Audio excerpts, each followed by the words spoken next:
거룩하시고 은혜로우신 아버지 하나님, 귀하고 복된 사랑 때문에 주님을 섬기고 그 사랑 때문에 예배드릴 수 있어서 감사와 찬양드리옵나이다.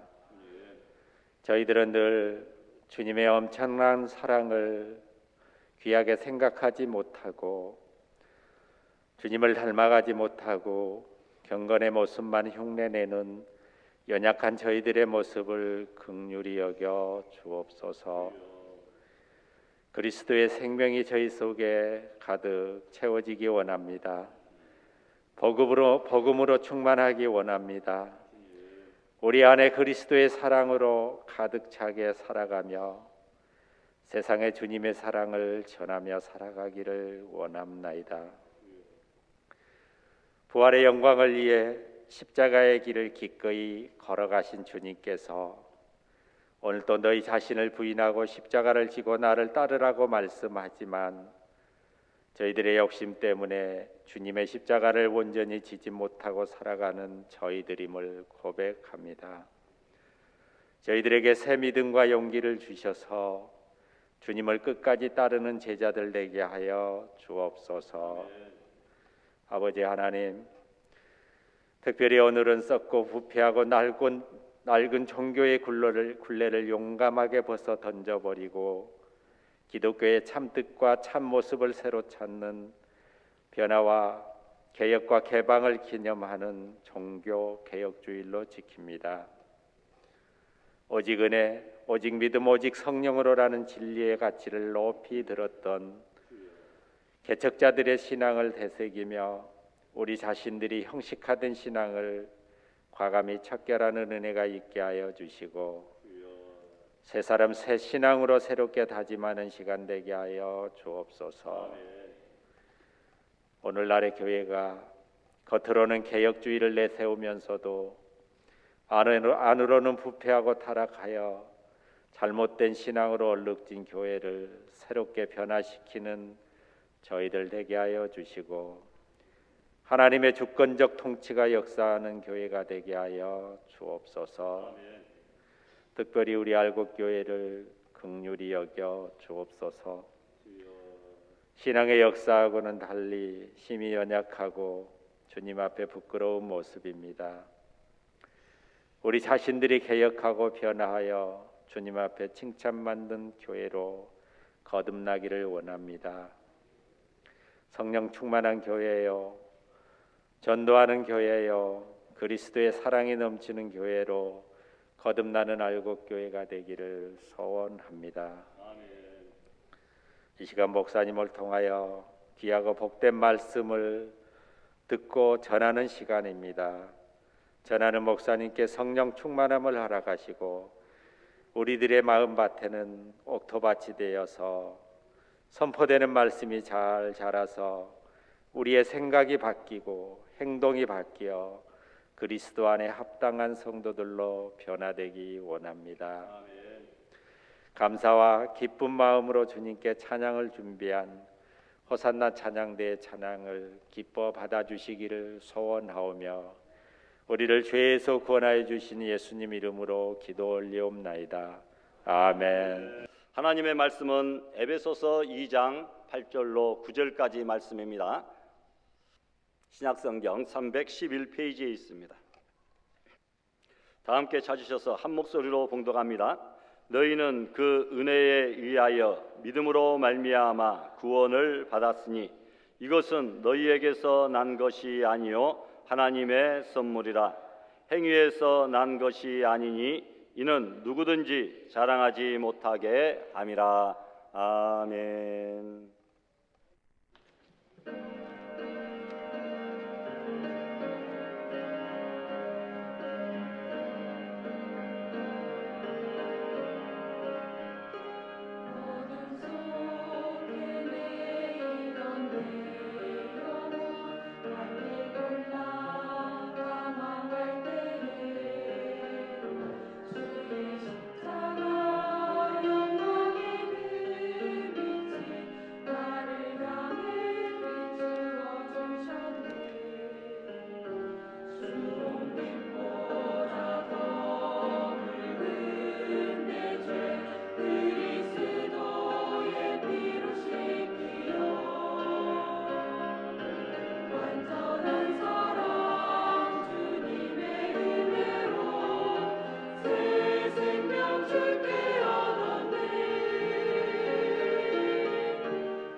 할렐루야. 아멘. 감사합니다. 입을 쩍쩍 벌리면서 크게 벌리면서 힘있게 열심히 찬양을 하는 모습들이 참 보기 좋습니다. 우리 진리자매하고 송경 집사님 입이 제일로 커 보입니다. 다른 분들도 최선을 다해서 우리 직장 생활 또 가정 생활 또 여러 가지 사회 생활 다들 힘드실 텐데 주님 앞에 시간을 드리고 몸과 마음 정성을 드리고 재능으로 정말 헌신하고 충성하는 귀한 찬양대원들 또 우리 모든 성도님들 주님의 이름으로 환영하며 축복합니다. 환절기에 우리 어르신들 또 자녀들 연약해지기 쉬운데 하나님의 은혜 가운데서 주님의 넓으신 품 가운데서 늘 보호받고 다들 영육간에 강건한 아름다운 은혜가 있어지기를 소망합니다.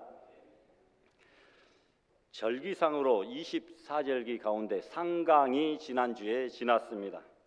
서리가 내린다라는 절기죠. 올해는 늦더위가 기승을 부렸지만 계절은 착실하게 벌써 단풍옷을 맞춰 입고 있는 모양새입니다. 이내 추워질 것이고 곧 겨울이 다가올 겁니다. 올 한 해도 마감해야 될 때가 가까이 왔음을 실감하게 됩니다. 결산해야 될 때가 가까이 왔다라는 거죠. 가을 들녘의 추수가 이제는 거의 끝나갑니다. 제가 농사꾼 아니어서 잘은 모르지만 농사 짓는 것을 보니까 모를 심어 추수할 때까지 비료를 크게 3번 뿌려줍니다. 첫 번째는 모내기 후에 일주일 정도 지나 뿌려주는데 이것은 뿌리를 잘 내리도록 하는 비료요. 두 번째는 뿌리가 내린 데에 벼가 잘 자라도록 하기 위해 뿌리는 비료요. 세 번째는 열매를 잘 맺도록 하기 위하여 뿌리는 비료다. 그렇게 들었습니다. 우리 인생도 마치 벼가 자라는 과정과 같습니다. 뿌리를 내리는 어린 또 청년의 시기가 있고 또 성장하는 시기가 있는가 하면 나중에는 열매를 맺고 결실해야 될 시기가 있다라는 거죠. 인생뿐만 아니라 우리 신앙생활에도 뿌리를 내리는 시기, 성장의 시기, 그리고 또 열매를 맺어야 하는 시기가 있습니다. 이 신앙의 영적인 때를 잘 분별하여 시기에 잘 맞춰 성령의 비료로 은혜 받아 아름다운 열매를 풍성하게 맺히는 것이 지혜로운 성도의 삶인 줄 믿습니다. 미국의 법 버포드라는 사람이 후반전 하프타임이라고 하는 그 책을 써서 많은 독자들에게 감동을 주었는데 그는 이 책에서 인생을 하나의 운동 경기로 보았습니다. 그리고 인생의 전반전을 치르고 이제 후반전만 남겨놓고 있는 사람들이 인생의 그 하프타임에 앞으로 어떻게 살아야 될 것인가라는 질문에 관한 대답을 그 주된 내용으로 하고 있습니다. 현재 내 인생이 여름철의 벼와 같다면 지금은 어떤 비료를 뿌려야 농사에 실패하지 않고 풍성한 추수를 기대할 수 있을 것인가 라고 하는 그런 문제인 것이죠. 법 버포드는 이 책에서 인생의 후반전을 35살, 35세부터라 이렇게 봅니다. 그는 35세부터는 인생의 계획과 목표를 성공하겠다, 부자가 되겠다 이런 것에서부터 이제는 가치 있는 일, 의미 있는 일, 그렇게 복된 일로 전환하라 이렇게 인생 개혁을 조언하고 있습니다. 내가 세상에서 성공하고 부자가 되는 것이 세상 떠나는 날 과연 무슨 의미가 있는 것인가? 정말 인생의 훌륭한 추수를 기대한다고 한다면 이제부터는 의미 있고 뜻 있고 정말 가치 있는 삶을 위해 내 인생을 쏟아 놓으라. 바로 이것입니다. 인생의 개혁 없이는 종교의 개혁이 있을 수 없고 신앙이 새롭게 되지 않고는 우리 교회가 새롭게 될 수가 없습니다. 오늘은 종교개혁 기념주일입니다. 중세기 기독교가 부패하고 지나치게 제도화되어 생명력을 잃고 있을 때 마틴 루터가 비텐베르크 대학 정문에 당시 중세 가톨릭 교회의 잘못된 오류 95개의 조항을 게시해 놓고 우리 한번 이 문제들을 놓고 함께 토론해 보자. 그리고 잘못된 것들에 대하여 생각해 보며 이것을 통하여 새롭게 되는 것이 하나님의 뜻이 아니겠느냐라고 외친 지 506주년이 되는 해라고 하는 사실입니다. 이때 한국 교회의 각 교단이나 신학교에서는 개혁의 소리가 드높습니다. 이제는 종교 개혁보다는 교회 개혁이라고 하는 소리가 더욱 거세게 들려오고 있습니다. 종교도 새로워지고 교회도 새로워져야 됩니다. 그러나 그것은 우리 각 개개인의 신앙이 새롭게 되지 않고는 도저히 기대할 수 없는 과제인 것이죠. 종교개혁, 교회개혁보다 앞서서 우리의 개인 신앙의 개혁이 필요하다라는 것이죠. 16세기는 현대사회의 전환점이 되었는데 당시 유럽은 르네상스 문예부흥 운동이 일어나서 정치, 경제, 문화, 자연과학, 의학 등 각 분야에 큰 변혁을 일으키게 되었는데 이것은 인간성 회복, 인간성을 회복하자, 이것이 주된 내용이었습니다.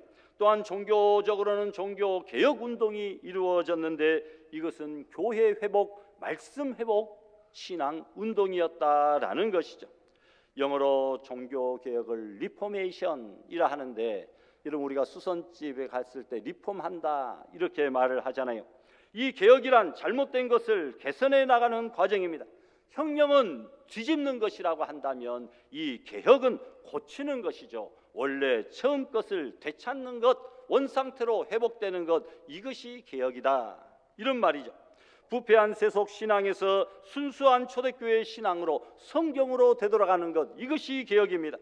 교회가 세속화되고 교회로서의 본분을 다하지 못할 때에 교회는 부패하게 되고 세상은 혼탁해지고 사회는 전반적으로 어두워집니다. 신성한 종교라 할지라도 세속화되면 결국 개혁의 대상이 됩니다. 권력이야 사람이야 더 말할 필요가 무엇이겠습니까? 농부들은 씨 뿌리기 전에 논밭을 갈아엎지 않습니까?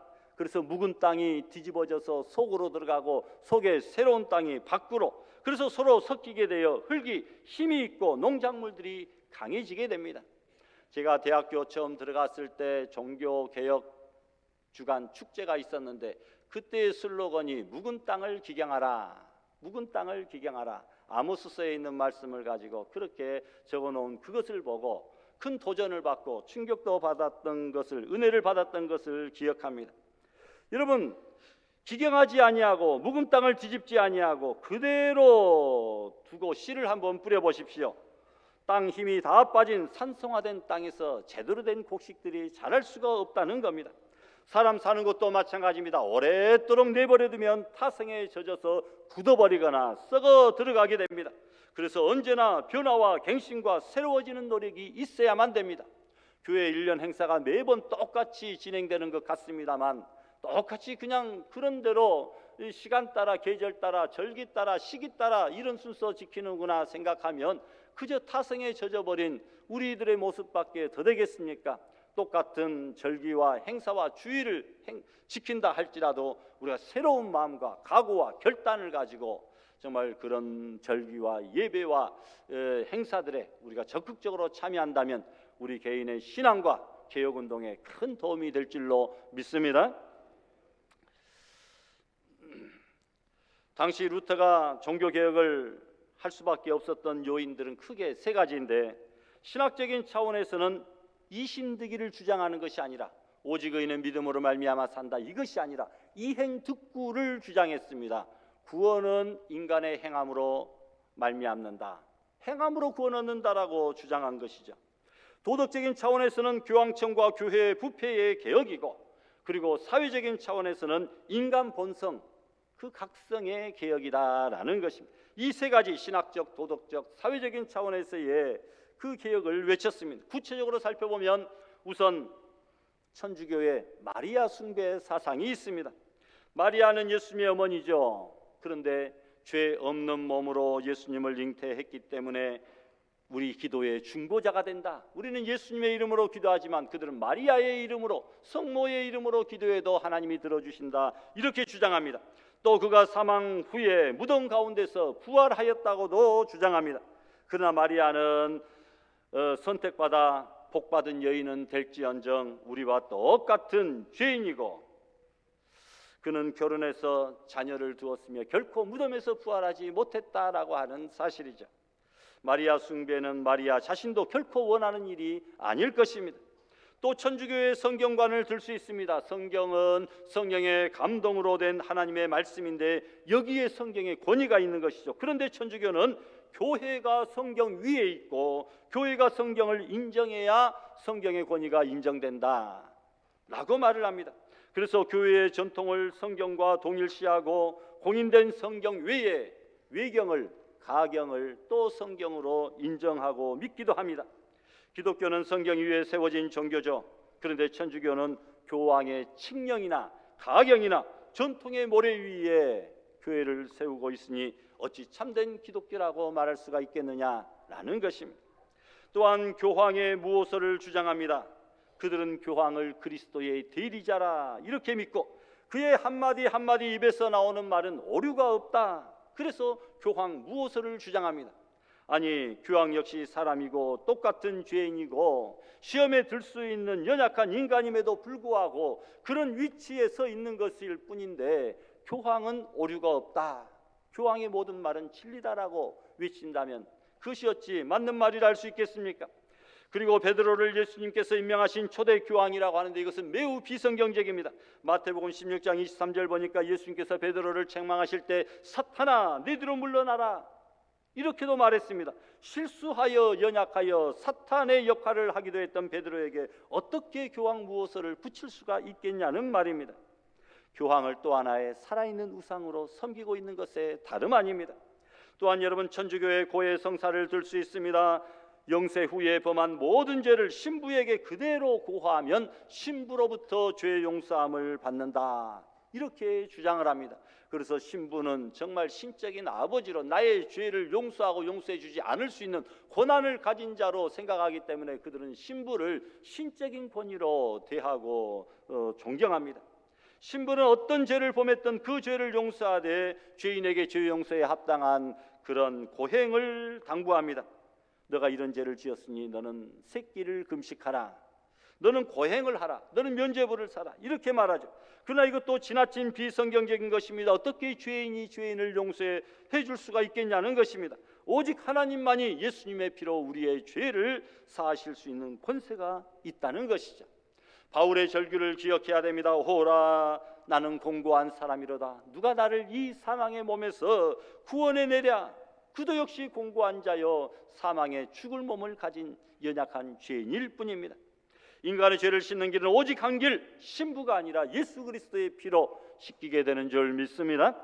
또 그들은 우상 숭배를 얼마나 많이 하고 있는지 모릅니다. 성경에서 말하고 있는 1계명, 2계명을 정면으로 어기고 있는 것이죠. 성상 숭배가 있습니다. 성인들의 상을 성상이라고 하고 마리아 상을 위시한 성인들의 상을 조각하고 그것을 신성시하고 경배의 대상으로 여깁니다. 그래서 여러분, 성당에 보면 성모상도 있고 성인상들도 이렇게 세워져 있습니다. 우리 교회에는 심지어 예배 이 앞편에 십자가를 세우고 싶어도 그 십자가조차도 우상으로 전락될 수 있다. 왜냐하면 사람들이 다른 데가 아니라 그 십자가 앞에 가서 기도하면 십자가가 우상이 될 수 있고 또 교회 제단불을 붙잡고 이곳에 와서 기도해야 꼭 들어주고 용서가 될 것으로 생각하여 이곳에 나와서 기도할 수 있기 때문에 교회에서는 일체의 그런 사람들이 눈에 현혹될 만한 그러한 장식품들을 제거하고 있다, 설치하지 않고 있다라는 것입니다.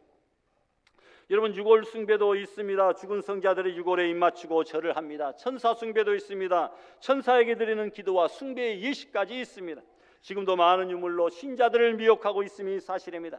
베들레헴 말구 위에서 뽑아왔다는 볏짚, 예수님께서 달려 돌아가신 십자가에서 잘라왔다는 나무 조각, 성자의 엄지손가락, 예수님께서 쓰셨던 가시면류관의 일부, 세례요한의 머리카락 등과 같은 유물을 숭배하는 행위가 자행되었고 그것들을 소지하면 병도 고침받고 은혜도 받고 죄 용서함도 받는다, 이런 미신적인 행위가 용납이 되었습니다. 그래서 각처에서 온 순례객들은 이 성자들의 유골과 이들이 입었다고 하는 의복에 입을 맞추려고 줄을 서고 있는 그런 모습을 보게 됩니다.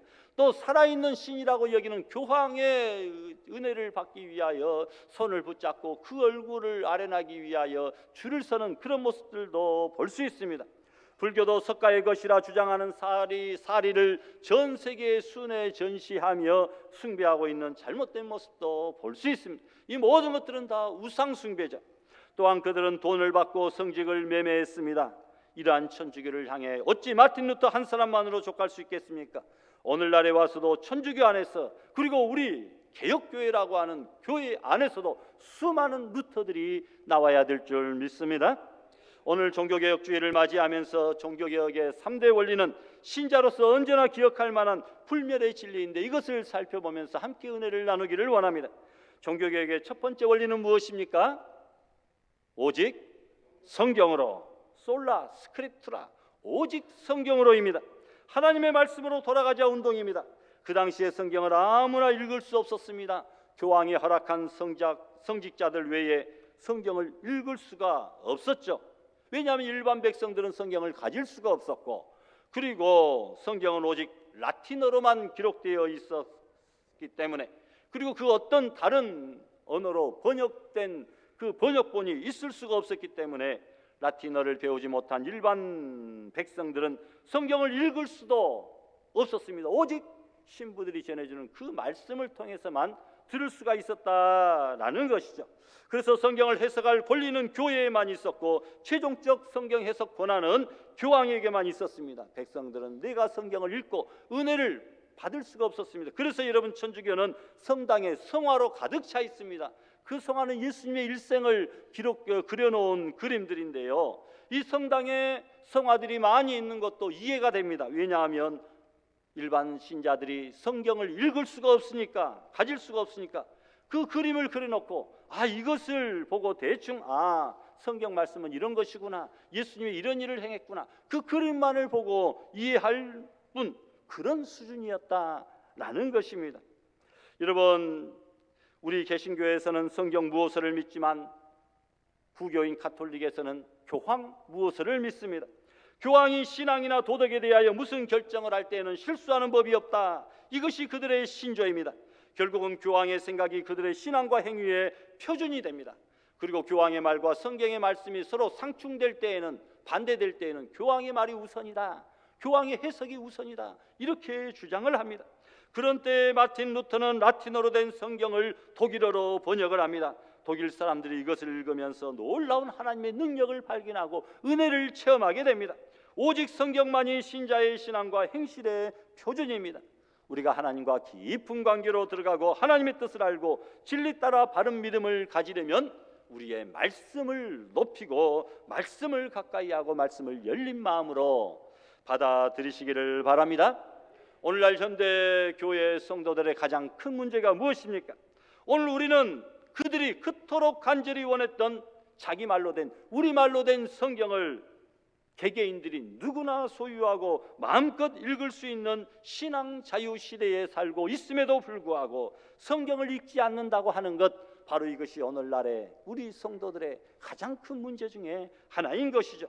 성경도 읽지 않으면서 자신이 믿음의 원리와 진리를 잘 알고 있다고 착각하고 있는 것입니다. 그래서 진리를 알려고 노력하지 아니하고 그냥 자기 생각과 경험과 느낌대로 신앙생활을 하는 것이죠. 그렇게 되면 영적인 무지, 영적인 어두움 가운데로 끌려가다가 결국은 파멸하게 되는 줄 믿습니다. 당시 교황청에서는 백성들에게 하나님의 말씀의 진실을 가르칠 뿐만 아니라 자신의 입맛대로 성경을 왜곡해서 해석을 합니다. 루터가 비텐베르크 성당 게시판에 붙여놓은 그 95개 조의 조항은 대부분이 당시 시행하고 있던 교황청의 사업과 교리들이 과연 성경적으로 옳은 것인가, 이것을 묻고 있는 것입니다. 그 중요한 내용들은 주보에 기록해 놓았습니다. 놀랍게도 이 문서가 공개된 지 2주 만에 전 독일의 영성 회복을 위한 신앙의 불길이 타올랐습니다. 그리고 이 개혁의 불길이 순식간에 전 유럽으로 번져나가게 되었다고 하는 사실이죠. 교황청은 이런 개혁이 퍼져나가자 제일 먼저 타격을 받게 된 것이 바로 면죄부 사업이었습니다. 더 이상 면죄부를 팔 수 없게 되었다라는 것이죠. 교황청이 처음으로 면죄부를 팔게 된 것은 베드로 성당 건축 사업의 일환이 아니라 그것보다도 약 450년 전인 1096년에 십자군 전쟁을 일으킬 때였습니다. 사람들이 전쟁에 나가지 않으려고 하니까 전쟁터에 내보내도록 하기 위해서 면죄부를 발행한 것이죠. 면죄부를 산 사람은 전쟁에서 싸우다가 죽어도 지옥으로 가지 아니하고 연옥에도 머물지 않으면서 곧장 천국으로 갈 수 있다, 이렇게 퍼뜨렸다는 것이죠. 그래서 전쟁터에 두려워서 나가지 않으려고 하는 사람들을 강제로 전쟁터에 내보내도록 하기 위하여 면죄부를 발행하고 전쟁에서 죽어도 천국 간다, 이렇게 왜곡했던 것입니다. 그 후에 교황청이 베드로 대성당을 건축하게 되는데 어마어마한 돈이 필요했습니다. 이 성당은 한꺼번에 8,000명이 들어가서 미사를 드릴 수 있고 세계에서 제일 큰 성당입니다. 길이가 200m입니다. 높이가 50m 있는데 그러면 몇 층으로 나눠진 것이 아니라 단 한 개의 공간으로 만들어졌는데 여러분 그곳에서 지금도 그것보다 더 큰 성당은 전 세계에 없다. 이것이 500년 전에 지어졌다. 600년 전에 지어진 것입니다. 짓는 데만 100년이 걸렸고 라파엘이나 미켈란젤로 같은 당대의 최고 건축가들이 설계하고 감독했습니다. 엄청나게 화려하고 멋지고 웅장하고 위대합니다. 좋은 최고의 재료를 가지고 지었습니다. 이 막대한 건축비를 충당하기 위해서 교황청은 또다시 면죄부를 판 것이죠. 그 면죄부를 더 많이 팔기 위해서 전문 판매원 신부를 두고 그 일을 추진했는데 그 중에 테첼이라고 하는 신부가 있었는데 그 신부가 면죄부를 팔기 위해서 백성들에게 하는 그 설교를 루터가 들었습니다. 이 속죄권 면죄부를 사면 살아있는 사람은 즉시 죄를 용서받을 것이요 연옥에 있는 자를 위하여 조상들을 위하여 속죄권을 사면 그 돈 은하가 헌금함 속에 떨어져 딸랑거리는 그 소리가 나는 그 순간 그의 영혼은 곧 천국으로 하늘로 솟구쳐 올라간다. 이렇게 외쳤습니다. 연옥은 성경에도 없는 가톨릭 교회가 만들어낸 천국과 지옥 사이에 있는 중간지대라고 이야기를 합니다.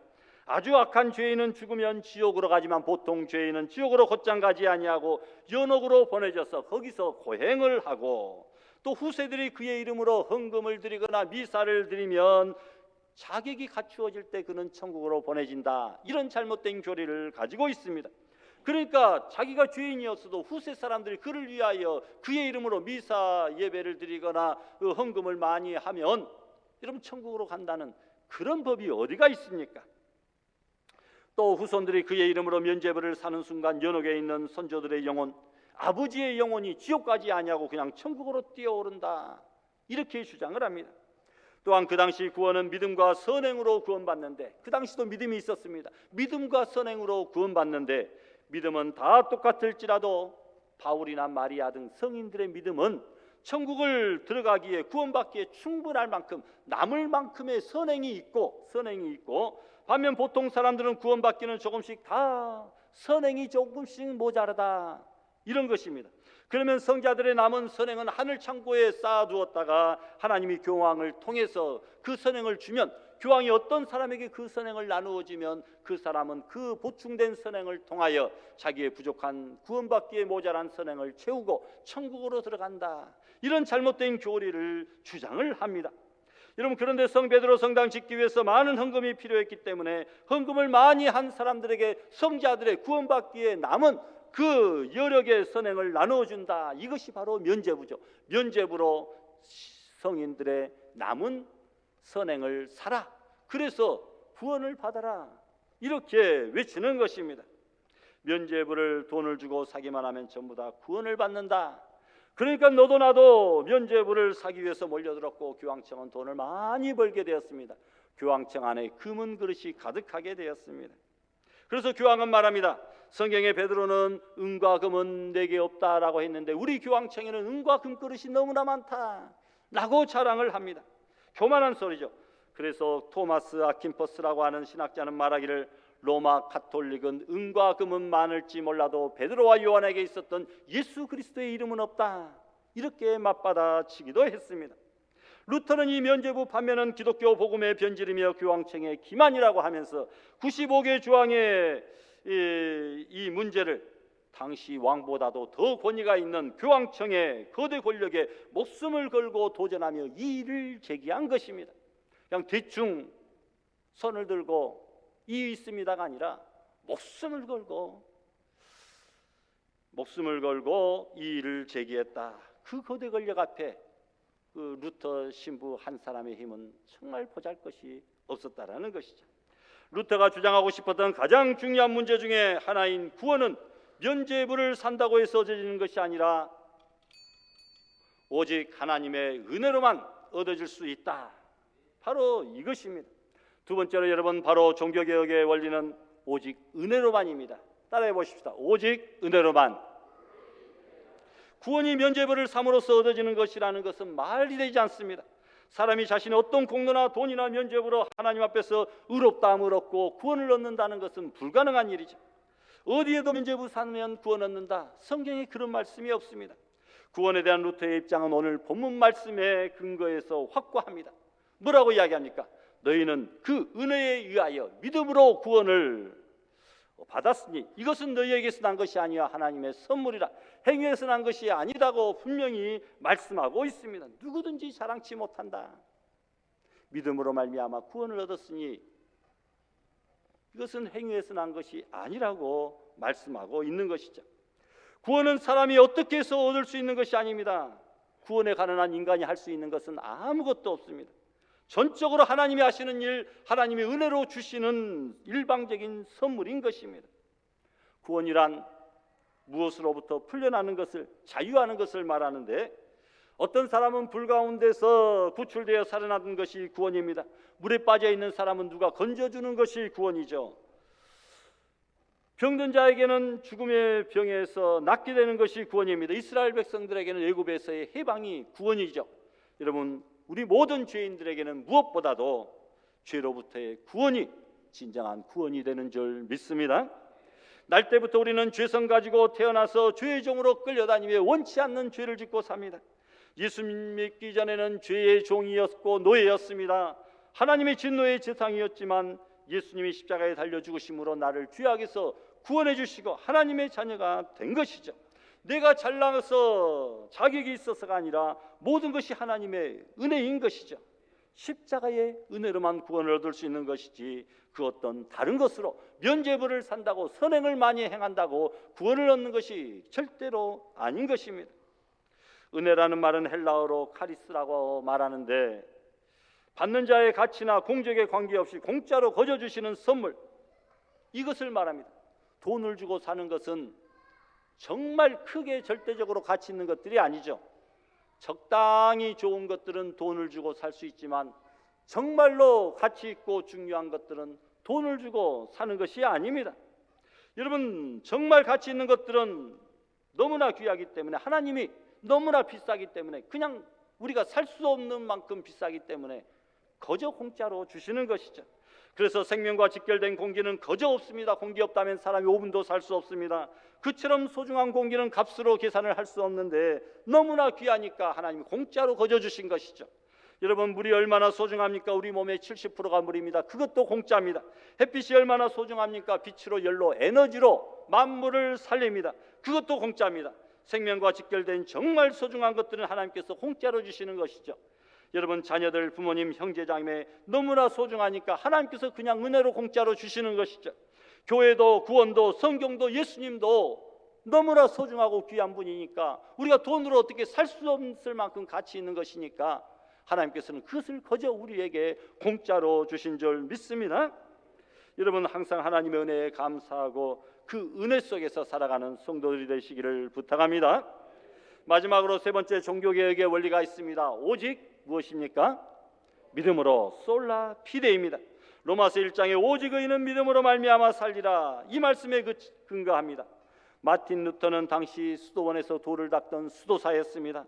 당시 교회의 교훈대로 아무리 선행을 힘써 보았지만 마음 깊은 곳에서 참된 평화와 안식을 누릴 수가 없었습니다.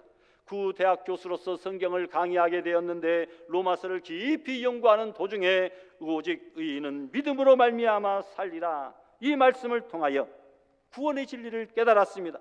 이행득구가 아니구나, 구원은 선행이 아니라 이신득이구나, 오직 의인은 믿음으로 산다, 이것을 깨닫고 비로소 마음의 확신과 기쁨을 얻게 되었습니다. 하나님께서는 인간의 노력과 공로를 요구하시는 게 아닙니다. 죄 없는 아들 예수님을 세상에 보내셔 죽게 하심으로 우리의 죄를 십자가에서 대속하여 주신 것입니다. 그래서 주 예수를 믿으라, 그리하면 너와 네 집이 구원을 얻는다라고 믿으라고 말씀하셨지 행하라고 말씀하지 않으셨습니다. 참으로 다행입니다. 오늘 우리가 행함으로 구원을 얻는다고 한다면 이 자리에 앉아있는 저와 여러분들을 포함한 모두가 단 한 사람도 구원받을 만한 선행과 자격과 공로를 갖춘 분이 과연 누가 있겠습니까? 하나님 앞에 항상 게으르고 나태하고 불충하고 불성실한 그런 우리들 아닙니까? 누가 과연 어느 누구도 하나님 앞에서 고개 떳떳이 들고 하나님 나 정도는 자격 있지요 라고 외칠 만한 사람이 그 누가 있겠냐는 말입니다. 그런데 다행히 감사하게도 선행이 아니라 믿음으로 구원을 얻는다고 했으니 이 얼마나 감사한 일입니까? 우리가 많은 경우 하나님을 믿는다고 하면서 하나님도 믿고 돈도 믿고 하나님도 믿고 사람들도 믿고 인생을 살면서 양다리를 걸치고 살고 있습니다. 참된 믿음이란 이 세상에서 그 누구도 그 무엇도 나의 신앙의 대상이 될 수 없고 오직 그리스도만, 하나님만이 내가 참으로 신뢰하고 의지할 뿐이다. 이것을 확신하는 것이 참된 믿음이죠. 그래서 사람은 사랑할 대상은 될지언정 결코 신뢰할 대상은 되지 못한다. 믿을 만한 대상은 아니다라는 거죠. 때로 하나님께서 우리에게 이 진리 깨우쳐 주시기 위하여 우리가 붙들고 있는 거짓된 믿음의 근거를 때때로 흔들어 놓을 때가 있습니다. 믿었던 사람이 배신합니다. 믿었던 주식이 배신합니다. 믿었던 회사가 배신합니다. 최근 지진으로 흔들려 수많은 사상자를 내지 않습니까? 오늘 우리가 믿고 있었던, 우리를 보호하고 있는 모든 것들이 흔들리고 요동할 때가 있을 것입니다. 우리는 이 땅에 살면서 여러 가지 고난과 어려움의 폭풍우를 경험하지만 오직 영원히 요동치지 아니하고 흔들리지 않는 불변의 진리 대신 우리 하나님만 신뢰하며 나아갈 수 있기를 부탁합니다. 말씀을 맺습니다. 이 세 가지 종교개혁의 원리를 기억하십시다. 우리 같이 한번 외쳐볼까요? 오직 성경으로, 오직 은혜로, 오직 믿음으로. 여러분, 종교개혁주의를 맞아 우리는 종교개혁 정신으로 살아가야 됩니다. 개혁주의 교회는 계속 개혁되어져야 됩니다. 성도도 계속 개혁해야 진짜 성도입니다. 성경으로 돌아가야 되고 은혜로 살아야 되고 믿음으로 구원 얻는 도리를 행해야 됩니다. 여러분, 중세교회가 세상 권력 소유할 때 교회는 세상과 타협했고 성직자들은 세속화되었고 성도들은 어둠 속에서 갈 길을 찾지 못했습니다. 오늘날 교회 역시 큰 위기를 맞이합니다. 교회 지도자들은 성공적인 세상 원리를 따라가고 있고 성도들은 성경을 자유롭게 읽을 수 있고 말씀의 홍수 속에 살고 있으면서도 영적인 어두움과 죄 가운데 살아가고 있습니다. 스스로를 돌아보고 개혁하고 말씀으로 거듭나고 은혜로 감사하며 믿음으로 구원의 도리를 전하는 이 개혁자의 정신을 갖고 살아가는 복된 알곡 성도들이 다 될 수 있기를 주님의 이름으로 축원합니다. 주신 말씀 생각하시며 다 같이 통성을 합심해서 결단 기도합니다. 거룩하신 하나님 아버지, 감사합니다. 오직 성경으로, 오직 은혜로, 오직 믿음으로 아버지 만인 제사장사를 외치며 오직 솔리데오 글로리아, 하나님께 영광을 돌리는 아름다운 믿음의 성도들 될 수 있도록 주여 은혜를 내리어 주시옵소서. 내 자신을 돌아보고 말씀으로 항상 쳐서 고치고 개혁시키는 믿음의 교회, 믿음의 성도들 다 될 수 있도록 주여 은혜 베풀어 주시기를 간절히 소원하옵고 예수님의 이름으로 기도드리옵나이다. 아멘.